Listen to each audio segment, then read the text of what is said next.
Nancy from the Garden Kitchen, talking to you for the New Roots program. Habari zenu nyote. Mimi ni Nancy, niko kwa jikoni la walimaji hapa kwa programu ya New Root program. Today we're going to talk about eating salad, which is also raw or uncooked vegetables. Leo tutaongea juu ya kula saladi, ambao ni majani mbichi, mboga zile mbichi ambapo unakula bila kupika. There are many health benefits to not cooking, to actually eating your vegetables uncooked. Kula mboga mbichi iko na faida nyingi sana kwa mwili wako. Na ukila mbichi utafaidika kwa afya.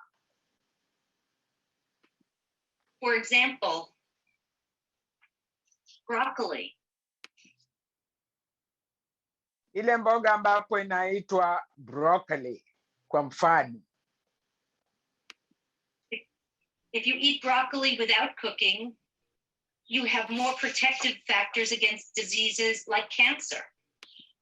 Ukila hizo mboga za broccoli bila kuzipika, yale magonjwa ya kansa inakaa mbali sana kutoka kwako. The same thing, carrots. Pia ukila karati. So it's a very good thing to eat both cooked and raw vegetables. Ni vyema kula mboga kama umezipika, pia ni vyema kula kama hujazipika. I used in my salad, we use kale. Zile mboga ambapo tunaita kale, inakaa kama sukuma wiki. Hiyo natumia kwa saladi yangu. And kale, when you eat it raw, has more vitamins like vitamin C and vitamin B.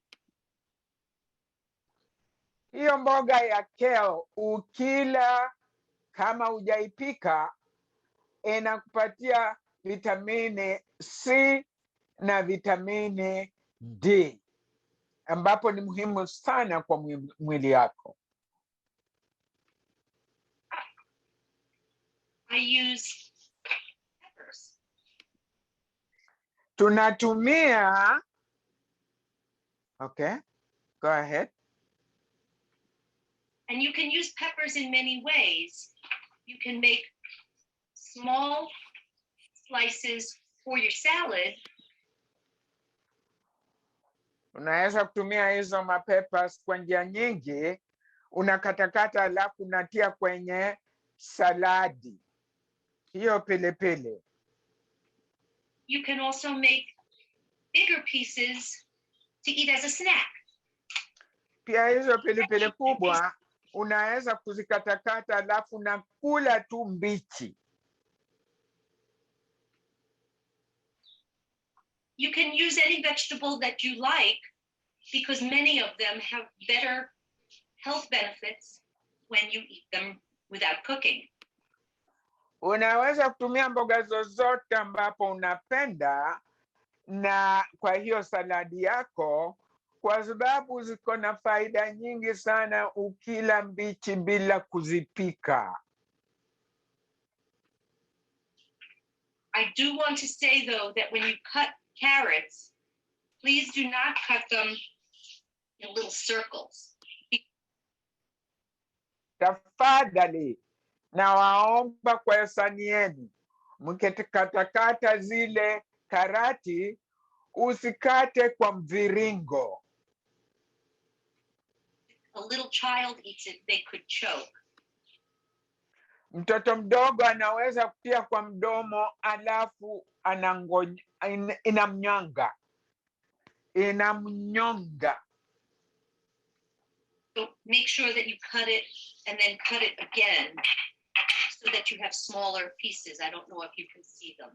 Little tiny. Ukikatakata, hata kama unakata mviringo, katakata tupande tudogo tudogo, ama unaweza hata kusiaga.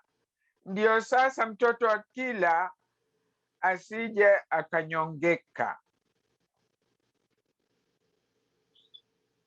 Last month we talked about salad dressing or sauce, flavor for the salad. Sasa ile mafuta ambapo tunaongeza kwa salad, ndio sasa tunataka kueleza mengi. So here's our sauce, and I've chopped up some vegetables that we have here in a bowl to make a salad. Haya, hiyo ndio mchanganyiko yule ambapo mafuta ile ambapo tumechanganya ambapo tutatia kwenye saladi. Niko na hiyo saladi kwa hii bakuli kubwa hii. We add the dressing on top, and you have a very healthy and good nutritious meal. Haya, sasa unachukua yule mchanganyiko wa mafuta na vifaa mbalimbali ambapo umeongeza, unamwaga juu ya saladi na inakuwa nyororo nzuri kweli kweli ya kula. Inaonja vyema. So I hope you enjoy making this with your family, and I hope you enjoy eating it. Na kwa hivyo, Okay, bye. natumai ya kwamba wewe utatengeza saladi mzuri sana ambapo familia yako na wewe mwenyewe mtapendelea kula na mtazoea kula, iwaletee afya mzuri.